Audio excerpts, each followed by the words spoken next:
Story आ रहा है of a merchant navy officer जो कि लंदन में काम करते थे। अभी कुछ दिनों पहले जब वो घर वापस गए थे अपनी वाइफ के पास, तब वहां पर उनकी वाइफ मुस्कान एंड उनके लवर उनको मार दिए। उनको जान से मारने के बाद वो उनके बॉडी को एक ड्रम में डाल दिए थे and they froze it by a solution of cement and dust. After doing this Muskaan अपने लवर के साथ शिमला चल गई थी। बट जैसे ही मुस्कान शिमला से अपने पेरेंट्स के घर गई तो वहां पर उनकी मदर उनसे पूछ रही थी कि तुम्हारा हस्बैंड कहाँ है, वो क्यों नहीं आया। तब स्टार्टिंग में तो वो मिसलीडिंग आंसर्स दे रही थी ऐसे इधर उधर का, बट एलिजेडली वो इवेंचुअली अपने मदर के सामने वो के बारे में एडमिट कर दी, जिसके बाद उन्हीं के फैमिली ने पुलिस को रिपोर्ट कर दिया and she got arrested with her lover. जब मुस्कान के पेरेंट्स से क्वेश्चंस पूछा गया रिगार्डिंग दिस इंसिडेंट, तब उनकी मदर बोली सौरभ इसे ब्लाइंड लव करता था, लड़की ही बदतमीज थी हमारी। तो फिर इंटरव्यूअर उनसे पूछते हैं विक्टिम फैमिली को न्याय मिले उसके लिए आप लोग क्या चाहते हैं। तो उनकी मदर बोली हम चाहते हैं, तभी तो उसे अरेस्ट करवाया है, उस बच्चे को मिलना चाहिए न्याय जिसने अपने माँ बाप को सबको दांव पे लगा दिया था। एंड जब उनके फादर से पूछा गया तब वो जवाब देते हैं फांसी होनी चाहिए, उसने जीने का हक खो रखा है।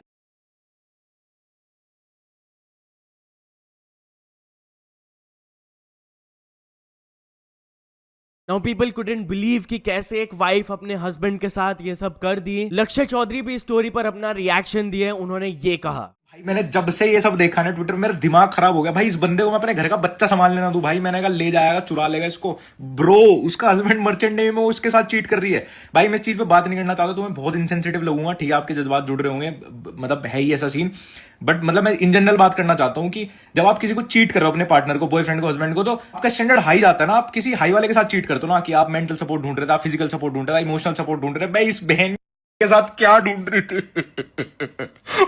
भाई मेरा दिमाग खराब हो गया, मैं कैसे शादी करूंगा भाई, मेरा भरोसा टूट गया भाई। तो चलिए अब आगे बढ़ते हम लोग बात करने वाले हैं युजवेंद्र चहल एंड धनश्री वर्मा के बारे में। तो चहल एंड धनश्री के डिवोर्स से रिलेटेड एक बहुत ही बड़ा न्यूज आया जिसके वजह से धनश्री को काफी ज्यादा ट्रोल किया जा रहा है। जहां गाइस इनके डिवोर्स से रिलेटेड रिपोर्ट्स आ रहा है कि बॉम्बे हाई कोर्ट ने फैमिली कोर्ट को ऑर्डर दे दिया है कि आज वो उन दोनों के डिवोर्स पिटिशन पर अपना डिसीजन दे दे। रिपोर्टेडली बताया जा रहा है कि लास्ट 2.5 साल से ये लोग सेपरेटली रह रहे थे एंड दोनों ही कोर्ट से रिक्वेस्ट किए कि उन्हें डिवोर्स अलाउ कर दिया जाए। But what about the alimony, क्या चहल को पे करना पड़ेगा धनश्री को? Well reportedly Chahal has to pay 4.75 crore to Dhanashree. तो इसको लेकर धनश्री को काफी ज्यादा ट्रोल किया जा रहा है कि ये तो सेल्फ इंडिपेंडेंट वुमेन थी ना, तो वो पैसा क्यों मांग रही है। पीपल बोले she is a dance influencer, उनका मिलियंस ऑफ फॉलोअर्स है, ब्रांड डील्स उनको मिलते हैं, इंडिपेंडेंट वुमेन है ना वो, तो वो कैश क्यों ले रही है। कहां है वो फेमिनिस्ट जो कि इक्वालिटी के बारे में बात कर रहे थे। Then social activist Deepika Narayan Bhardwaj भी एक ट्वीट करके बोली धनश्री एडुकेटेड है, वो एम्पावर्ड है, she earns pretty well and उनका मैरिज से कोई बच्चा भी नहीं है, बट स्टिल वो चहल से एलिमनी ले रही है 18 मंथ्स ऑफ मैरिज के लिए। और जब हम गोल्ड डिगर वर्ड यूज करते हैं तो फेमिनिस्ट को प्रॉब्लम हो जाता है। एनीवेज चलिए अब आगे बढ़ते हम लोग बात करने वाले नीरज गोयत वर्सेस यूट्यूबर्स के बारे में। तो काफी सारे यूट्यूबर्स नीरज गोयत को क्रिटिसाइज कर रहे हैं। यस गाइस, रिसेंटली ईसीएल के दौरान नीरज गोयत सभी इन्फ्लुएंसर्स एंड यूट्यूबर्स को ओपनली कॉल आउट कर दिए थे फॉर अ बॉक्सिंग मैच कि अगर किसी में दम है तो वो आकर उनसे बॉक्सिंग करे। स्पेशली वो फुकरा इंसान का भी नाम लिए थे, तो उनके तरफ से तो रिप्लाई आ गया था कि वो बॉक्सिंग मैच में इंटरेस्टेड नहीं है, क्योंकि नीरज गोयत एक प्रोफेशनल बॉक्सर है, वो काफी सालों से बॉक्सिंग कर रहे हैं। तो अगर तो फुकरा इंसान को बॉक्सिंग मैच करना भी होगा तो वो प्रोफेशनल बॉक्सर के साथ थोड़ी करेंगे, एक इन्फ्लुएंसर या यूट्यूबर के साथ करेंगे। रजत दलाल को भी जब नीरज गोयत कॉल आउट किए थे तो वो भी ऐसा ही सिमिलर रिस्पॉन्स दिए थे कि मैं पावर लिफ्टिंग करता हूं, 5 साल में भी कोई बराबर नहीं आ सकता है मेरे सामने। उनके हिसाब से नीरज गोयत का ये कुछ प्रमोशनल स्ट्रैटेजी हो सकता है, बट स्टिल अगर तो वो इतना ज्यादा इंटरेस्टेड है तो उन्होंने कहा 4 महीने का इनकम यहां रख दो, तैयारी करके आपकी भी बजा देंगे। बाकी पीपोय एंड थारा भाई जोगिंदर भी नीरज को क्रिटिसाइज करते हुए ये स्टोरीज अपलोड किए। अरे भाई नीरज गोयत, इतनी बेवकूफी है, इतनी बेवकूफी वाली बात है। अरे इंडिया को रिप्रेजेंट किया तुमने यार WBC में, ओलंपिक क्वालिफायर्स में, और तुम किसको कॉल आउट कर रहे हो? फुकरा इंसान को, इन्फ्लुएंसर्स को। थोड़ी तो रिस्पेक्ट करो यार स्पोर्ट की। ब्रो जिस इन्फ्लुएंसर बॉक्सिंग को तुम कॉपी कर रहे हो, वहां जो इन्फ्लुएंसर्स होते हैं उनको फेम चाहिए होता है। They have lot of traffic, they have lot of followers.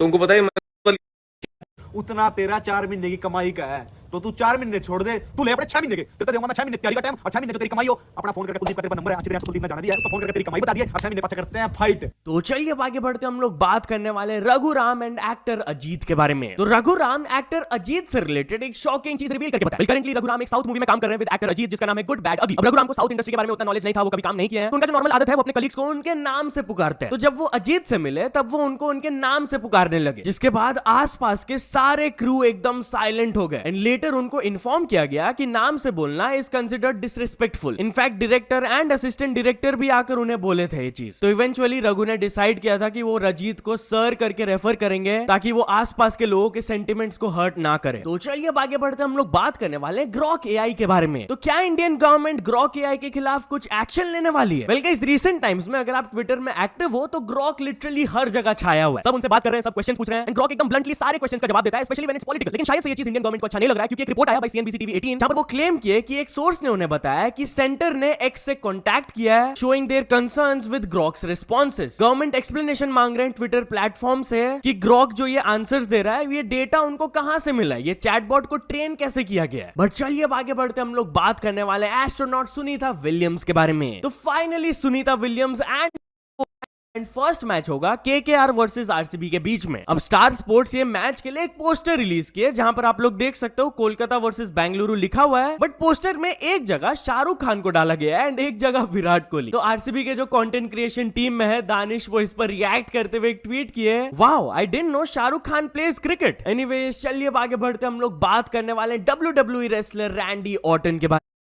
Action ना लूं तो आपको पैसा दे दूंगा। सिनेरियोस को क्रिएट किए एंड इन टोटल ओवर 10 था, तो इस पर रिएक्ट करते हुए खुद रैंडी ऑर्टन कहे, bro really willing to risk it all for you. But चलिए आगे बढ़ते हम लोग बात करने वाले एक आदमी के बारे में जो कि एक स्कैमर को ही भयंकर स्कैम कर दिए। यस गाइस, कानपुर से वाला स्टोरी आ रहा है जहां पर ये पर्सन बताया है कि अचानक से एक दिन उनको एक कॉल आता है जहां पर एक पर्सन बोलता है कि मैं सीबीआई ऑफिसर हूं एंड अगर तुम चाहते हो मैं तुम्हारे ऊपर लीगल एक्शन ना लूं तो अभी के अभी मेरे को 16,000 रुपीज पे करो। अब ये पर्सन को समझ आ गया था कि दूसरा वाला बंदा स्कैमर है, तो ये पूरा अपना एक्टिंग स्टार्ट कर दिया कि प्लीज भैया मत करिए, मैं आपको पैसा दे दूंगा, ऐसे करके वो बात करने लगे एंड वो अपना एक फेक स्टोरी को क्रिएट कर दिए। वो स्कैमर को बोले कि मैं अपना एक गोल्ड चेन को गिरवी दे के रखा हुआ हूं, अभी मेरे पास पैसा नहीं है, तो अगर आप मुझे 3,000 दे देते हो तो मैं 20,000 रुपीज में उसको सेल करके आपको पैसे दे दूंगा। गेस व्हाट, स्कैमर उनको 3,000 रुपीज भेज दिए एंड ये चीज यहां नहीं रुका, वो और भी ऐसे 2-3 फेक सिनेरियोस को क्रिएट किए and in total over 10,000 rupees वो स्कैमर से ले लिए। जिसके बाद इवेंचुअली ये पर्सन जाकर पुलिस को रिपोर्ट कर दिया एंड उन्होंने बताया कि वो ये पैसा को नीडी पर्सन को डोनेट कर दिया। तो चलिए अब आगे बढ़ते हम लोग बात करने वाले एक बहुत ही एम्बैरेसिंग मिस्टेक के बारे में। तो गाइस, दिल्ली ट्रेडमार्क ऑफिस ने एक कंपनी को ट्रेडमार्क दे दिया जिसका नाम है डैश राम। आप लोग रीड कर सकते हो। अपेरेंटली ये कोई एक नमकीन एंड बिस्किट कंपनी। अब जैसे ही लोग इस न्यूज के बारे में सुने, लोग अपना आवाज उठाने लगे कि भाई ये ट्रेडमार्क का नेम बहुत ही ऑफेंसिव है। वेल इसके बाद ये ट्रेडमार्क को रिवोक कर लिया गया एंड दिल्ली ट्रेडमार्क ऑफिस ने कहा कि दिस वाज अ मिस्टेक। तो चलिए अब आगे बढ़ते हम लोग बात करने वाले एक रील शूट के बारे में जिसकी वजह से 2 लोग अरेस्ट हो गए। तो गाइस, कर्नाटका से वाला स्टोरी आ रहा है जहां पर कुछ लोग पब्लिकली एक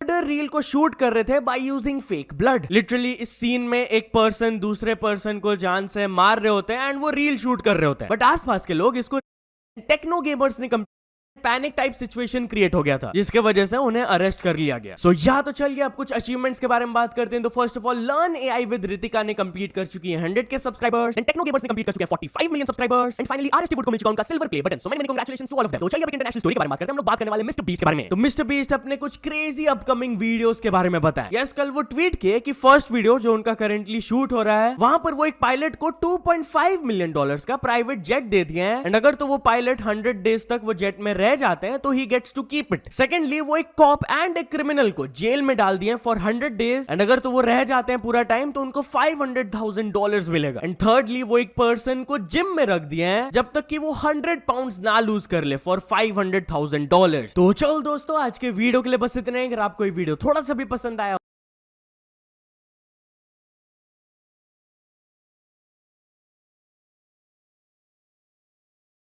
सबसे पहले तो ये जान लो कि जो ट्रेलर आपने देखा है वैसे हमारी गेम नहीं होगी।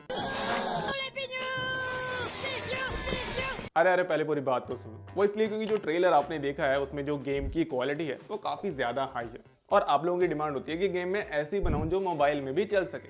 तो मुझे क्या करना पड़ेगा कि जो हमारी ये गेम है इसकी ग्राफिक्स क्वालिटी को हमें थोड़ा लो करना पड़ेगा, लेकिन जो इसका लॉजिक होगा, जो इसका गेम प्ले होगा वो काइंड ऑफ सेम ही रहेगा। बट अब आपके दिमाग में क्वेश्चन आएगा कि जो हम गेम बनाएंगे वो आखिर देखने में कैसी होगी। वेल, उसके लिए आपको आज की वीडियो देखनी पड़ेगी। आप क्रोनोलॉजी को समझिए। सबसे पहले हमने बनाई थी एक 3D गेम जो थी क्यूब रनर गेम। उसके बाद हमने बनाई 2D गेम जो थी प्लेन शूटर गेम। अब अगेन हमें बनानी थी एक 3D गेम। और आपको तो पता है कि जब भी हम एक गेम बनाते हैं तो हम खुद को चैलेंज देते हैं। तो मैंने चैलेंज दिया कि हम एक कार रेसिंग गेम बनाएंगे। लेकिन फिर मैंने सोचा कि ये गेम मैं अपने लिए थोड़ी ना बनाऊं, ये गेम मैं आपको सिखाने के लिए बना रहा हूं। तो कार रेसिंग गेम अभी के लिए सिखाना थोड़ा सा कॉम्प्लिकेट हो जाएगा, तो मैंने डिसाइड किया हम स्टार्टिंग में कार गेम बना लेते हैं, एक सिंपल कार गेम। अगर वो आपको अच्छे से समझ में आ जाती है, उसका लॉजिक आपको अच्छे से समझ में आ जाता है, तो हम इस गेम की हेल्प से कार रेसिंग गेम भी बना लेंगे। तो हमने गेम तो डिसाइड कर ली, अब आती है सबसे बड़ी प्रॉब्लम, यानी कि एसेट्स। क्योंकि जैसे कि आप जानते हैं कि गेम को बनाने के लिए हमें एसेट्स की जरूरत पड़ती है, और एसेट्स को हम कहां से गेट कर सकते हैं? यूनिटी एसेट स्टोर से। तो अगर आप नहीं जानते तो बता दूं कि यूनिटी का अपना एसेट स्टोर है, जहां से आप जनरली फ्री में एसेट्स को गेट कर सकते हैं। लेकिन मुझे कोई फ्री एसेट सही नहीं लगा, तो मैंने डिसाइड किया कि हम पेड एसेट यूज करेंगे, क्योंकि आपको तो पता ही है मेरे पास बहुत पैसा है। तो मैं पेड ऑप्शंस में ढूंढने लग गया एसेट जो हमारी गेम के लिए सही रहेंगे, एंड वहां पर मैंने काफी सारे एसेट्स देखे। हाँ, ये वाले एसेट्स काफी सही लग रहे हैं। इनका प्राइस देखते हैं कितना है, $225। अब इसे अगर हम रुपीज में कन्वर्ट करें तो 18,000 रुपए। इतने भी अच्छे एसेट्स नहीं है, हम खुद के बना लेंगे। आपको तो पता है कि मेरी ब्लेंडर स्किल कितनी अच्छी है। हाँ, ये आइडिया भी फ्लॉप हो गया। फिर हमने सोचा कि अब शायद हमें हमारे दुश्मन की हेल्प लेनी ही पड़ेगी। चलो फिर चलते हैं उसके पास। बहना, एसेट बना दे ना, प्लीज। नो।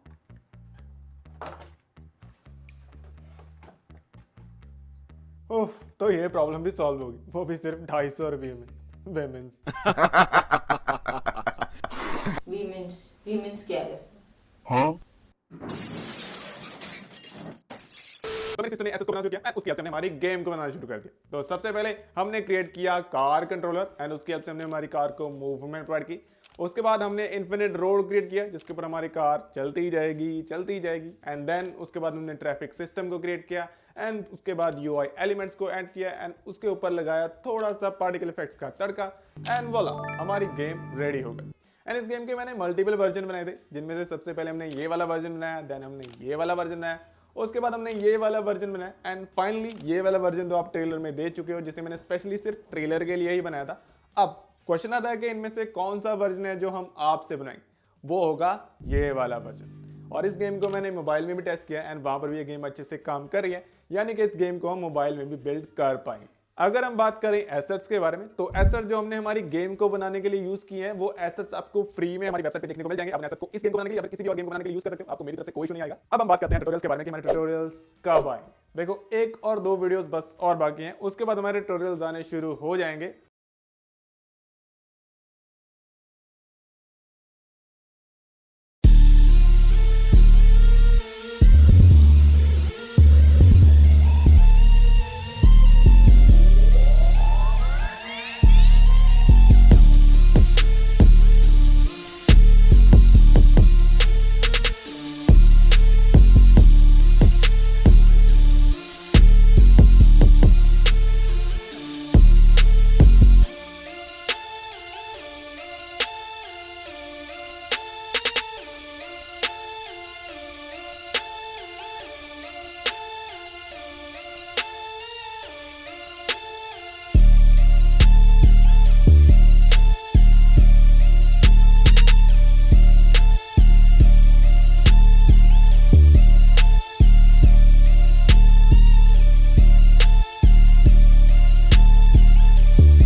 चला गया। तो ये क्या होगा कि हमारा गेम जो बड़ा एक इंटेंस और एक हार्ड टू प्ले हो जाएगा और एक बड़ा एक इंटेंस गेम हो जाएगा। इसको बोलने को तो बड़ा आसान है कि यहाँ से लेकर यहाँ तक एक डिस्टेंस कवर करना है, लेकिन इस डिस्टेंस के दौरान में कितने ऐसे ऑब्स्टेकल्स हैं जो आपको नजर आ रहे होंगे और कितने ऐसे ऑब्स्टेकल्स होंगे जो आपको नजर नहीं भी आ रहे होंगे। अब यहाँ पर आप डिफरेंट टाइप ऑफ जो यहाँ पर ऑब्स्टेकल यहाँ पे क्रिएट कर सकते हो। आप यहाँ पर एक रोटेटिंग ऑब्स्टेकल क्रिएट कर सकते हो, यहाँ पे रोलिंग ऑब्स्टेकल क्रिएट कर सकते हो, फिक्स्ड ऑब्स्टेकल क्रिएट कर सकते हो, स्पिनिंग ऑब्स्टेकल क्रिएट कर सकते हो, यहाँ पर आप जंपिंग ऑब्स्टेकल क्रिएट कर सकते हो। फिर उसके अलावा आप यहाँ पर रैम्प्स बना सकते हो। आप यहाँ पे एक स्लाइड एक इंक्लाइन पुलिस बना सकते हो जहां से आप कहोगे भैया एक डिस्टेंस यहाँ पे हवा में जाओ, फिर वहां से गिर के फिर आपने आगे जाना है। और इस तरीके का यहाँ पे आप सिस्टम क्रिएट कर सकते हो। कैसे एक आपने यहाँ पे एक इंक्लाइन पुली बनाया, उसके आगे आपने एक एरिया जो यहाँ पर खाली छोड़ दिया, बीच में होल कर दिया कि अगर प्लेयर स्पीड से यहाँ से पार करता हुआ नहीं गया तो सीधा उस खड्डे में गिर जाएगा और उसकी गेम वहीं खत्म। लेकिन अगर वो स्पीड से आया और उससे पार कर गया तो फिर वो आगे गेम कंटिन्यू कर सकते हैं। तो इसलिए बहुत तरह के आइडियाज है यहाँ पर आप इंप्लीमेंट कर सकते हैं। और मैं आपको कभी भी इस बात का मशवरा नहीं दूंगा कि आप जो है वही आइडियाज को यहाँ पर इंप्लीमेंट, आप उन आइडियाज को यहाँ पर इंप्लीमेंट करो जो कि मैं आपको बता रहा हूं। नहीं, आप हमेशा अपनी गेम्स के अंदर जो है अपने आइडियाज को लेकर आना, अपने एंड से इस गेम को क्रिएट करना और अपने डिजाइन के हिसाब से इसको क्रिएट करना। मैं कभी भी इस बात को मशवरा नहीं दूंगा कि आप लोग जो है वो मेरी गेम का रेप्लिका क्रिएट करो। अगर आप लोग करना चाहते हैं फॉर लर्निंग पर्पसेस तो आप प्लीज इसको करें, लेकिन साथ साथ थोड़ी सी कोशिश करें कि इसी टाइम के ऊपर ही आप उसको थोड़ा सा चेंजेस करें। लेकिन अगर आपको लगता है कि अगर इस वक्त मैं कुछ चेंजेस करूंगा तो मैं लर्निंग जो है वो सही से नहीं कर पाऊंगा, तो ये कि आप फिलहाल लर्निंग पर्पसेस के लिए इसका रेप्लिका क्रिएट कर सकते हैं। लेकिन एक बार जब आप इस पूरे कोर्स को लर्न कर लें, सेक्शन को बना लें, तो इस बाद आपने एक और गेम क्रिएट करनी जिसके अंदर आप अपने पूरे आउटपुट इसके अंदर इनपुट्स ऐड करेंगे और एफर्ट्स डाल के इसको क्रिएट करेंगे। इससे क्या होगा कि आपकी जो लर्निंग जर्नी है वो और ईजी होती जाएगी, आगे कॉन्सेप्ट आपको अच्छे समझ में आएंगे और आपने कॉन्सेप्ट जब तक पढ़े होंगे वो आपके और पक्के से पक्के हो जाएंगे। तो आप जब इस चीज को प्रोफेशनल स्किल लेकर चलेंगे तो आपको कभी भी रुकावट नहीं आएगी। ठीक है जी, तो ये हमारा कुछ इस तरीके का गेम डिजाइन होने वाला है। मिलते हैं आपसे हमारे आगे वाले वीडियोस के अंदर जहां पर इस गेम डिजाइन को किस तरह से डिजाइन करना है, इस गेम को वो मैं आपको सिखाऊंगा और आपको बताऊंगा और आपके साथ इस गेम को बनाऊंगा। तो मिलते हैं आपसे नेक्स्ट वीडियो में, अपना ख्याल रखिएगा। शुक्रिया, खुदा हाफिज़। अस्सलाम वालेकुम, खुश आमदीद नए कोर्स वीडियो के अंदर। अच्छा जी, आज की वीडियो के अंदर फाइनली जो है हमारे इस ऑब्स्टेकल कोर्स गेम को जो है वो डिजाइन करना शुरू करते हैं। हमने लास्ट वीडियो के अंदर पूरे गेम डिजाइन को चेक किया किस तरह से गेम को डिजाइन करने वाले, तो अब बारी है इसको डेवलप करने के स्टेज पे आने की। तो चलते हैं हमारे यूनिटी हब के ऊपर और यहाँ पर आएंगे प्रोजेक्ट से सेक्शन के अंदर आना है। इसके बारे में आपको थोड़ा सा ओवरव्यू में पहले ही दे चुका हूँ। न्यू प्रोजेक्ट में चलेंगे और जैसे कि हमने लास्ट टाइम प्रोजेक्ट क्रिएट किया था उसी तरीके से इस बार आपको प्रोजेक्ट क्रिएट करना सिखा रहा हूँ। और इसके आने वाले बाद से जो है वो आपके लिए टास्क होगा कि हमेशा जब भी एक नई गेम नए सेक्शन में जब नई गेम क्रिएट करेंगे तो हमेशा प्रोजेक्ट जो है वो क्रिएट करेंगे। और यहाँ पर जो है ऑब्स्टेकल कोर्स का यहाँ पर नाम देंगे। उसके बाद जो यहाँ पर आपने 3D कोर्स रखना है, कोर मतलब सिंपल बेसिक। फिर यहाँ पर जो आप लोकेशन देंगे अपनी जहाँ पर स्टोर करना है प्रोजेक्ट को, और फिर उसके बाद यहाँ पर आप देखें मुझे एरर आ रहा था प्रोजेक्ट जिसने ऑलरेडी एक्सेस लोकेशन ऑलरेडी इस नाम से प्रोजेक्ट क्रिएट कर चुका हूं। आप जैसे यहाँ पर नाम वगैरह डालेंगे और यहाँ पर आपने क्रिएट प्रोजेक्ट के ऊपर करना है सेलेक्ट। ठीक है जी, इसके बाद यहाँ पर क्या होगा, जैसे ही आप यहाँ पे प्रेस करेंगे तो कुछ 5 से 7 मिनट की के लिए वो लोडिंग्स के बाद आपका प्रोजेक्ट क्रिएट हो जाएगा और कुछ इस तरह से आपका प्रोजेक्ट जो है वो आपके सामने आ जाएगा। अच्छा, अगर आपकी जो प्रोजेक्ट का जो यहाँ पे सीन है वो कुछ डिफरेंट नजर आ रहा है, कुछ चीजें जो है वो आगे पीछे हुई है, अलग नजर आ रहा है इससे जो मेरे पास यहाँ पर आपको स्क्रीन पे शो हो रहा है, तो आपने इसके लिए क्या करना है, अपने विंडोज में जाना है, तो यहाँ पर लेआउट में हो जाएंगे और लेआउट में जाकर डिफॉल्ट इस पे आप यहाँ पे सेलेक्ट कर देना, तो आप और मैं दोनों सेम पेज पर आ जाएंगे। ठीक है जी, ये हमारा सैंपल सीन, यहाँ पे हम ऑलरेडी सब चीजें देख चुके हैं। अब यहाँ पर चलते हैं 3D ऑब्जेक्ट प्लेन, हम यहाँ पर जो है वो ऐड करते हैं। ये हमारा 3D ऑब्जेक्ट प्लेन आ गया यहाँ पर, और फिर इसी के साथ हम यहाँ पे एक और 3D ऑब्जेक्ट हम यहाँ पर ऐड करते हैं, क्यूब। ठीक है जी, क्यूब भाई के पास चलते हैं हमारे, और इसके पास चलकर जो है वो हम यहाँ पर इसको जो है सबसे पहले हम क्या करते हैं, यहाँ पे रीसेट करते हैं, लेकिन ऑलरेडी ये रीसेट हुआ है तो होपफुली हमारा थोड़ा बहुत जो काम है यहाँ पर हो गया। उसके बाद जो है मैं इसको